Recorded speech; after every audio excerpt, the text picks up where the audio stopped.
Your iPhone is built with child labor was a new explosive report on the Free Press detailing the way that never before has so much slavery and control put on a variety of cultures and peoples, and yet we, on our devices, really don't care. Describing the way that cobalt is being mined in Africa, and look at the way that the mining and the difficulty has been, but we need our minerals, we need our electronic vehicles, we need our electronics in general, so it doesn't matter where the blood diamonds come from as long as I get my diamonds. It doesn't matter where my cobalt comes from as long as I give my cobalt. And the article described our great hypocrisy, that we are so concerned with this and this and this, and yet you look at the research reports of the devastation that is happening over the rich resources in African nations and the way that children and slaves are being used for this. But you know what? If I get my iPhone 14 Pro Max, whatever, it's worth it.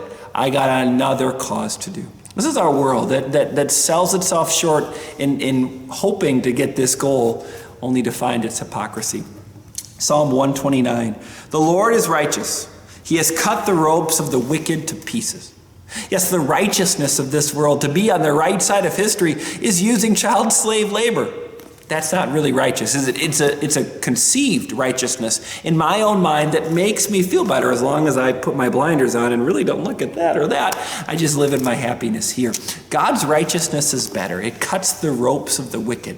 It has lasting, eternal value for you, much more than this world gives. You can go along with the world and you can do your claps and you can type it out to Starbucks on your iPhone or whatever stereotypical world that we live in. But the practical nature is the world's righteousness is always requiring you not to look over here, because then you see some evil. God's righteousness is different. It is given. It is produced by Jesus Christ alone, planted in our hearts through the working of the Word and the Holy Spirit. It actually has something better for us. You don't have to ignore evil. You don't have to condone it to get your way. You can say, Christ died for that evil. Stop it. There is something more valuable to me than cobalt or blood diamonds. Is Jesus Christ, my Lord, and the righteousness he gives us by faith.